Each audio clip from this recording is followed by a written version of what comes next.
আসসালামু আলাইকুম ভিউয়ার্স। আজ বহুদিন পরে ছুটে এসেছি প্রকৃতির এক বিস্ময় কাপ্তাই লেকে।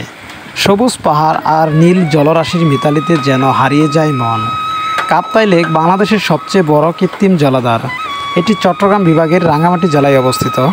1956 থেকে 1961 সালের মধ্যে এই লেকটি তৈরি করা হয় কর্ণফুলী নদীর উপর একটি জলবিদ্যুৎ প্রকল্প বাস্তবায়নের সময়। লেকটি তৈরি করতে গিয়ে হাজার হাজার পাহাড়ি পরিবার তাদের ভিটামাটি হারায়, ডুবে যায় বহু গ্রাম, মন্দির, মসজিদ ও আবাদি জমি। ইতিহাসের এক গভীর বেদনার গল্প বয়ে বেড়ায় কাপ্তাই লেকের নীল জলে। তবে আজ কাপ্তাই লেক পর্যটকদের কাছে একটি প্রিয় গন্তব্য। নৌকায় গিয়ে ঘুরে ঘুরে এলাকার অপর সৌন্দর্য উপভোগ করা যায়। পাহাড়ের কূলে জলে বুকে প্রকৃতি যেন এখানে আঁকে স্বর্গের ছবি। এই লেক শুধু সৌন্দর্যের প্রতীক নয়, বরং আমাদের ইতিহাস, সংস্কৃতি ও প্রকৃতির এক অপূর্ব সংমিশ্রণ। আপনাদের যার যার এই লেক দেখতে ভালো লাগে, আপনারা অবশ্যই কাপ্তাই লেক দেখতে আসতে পারেন।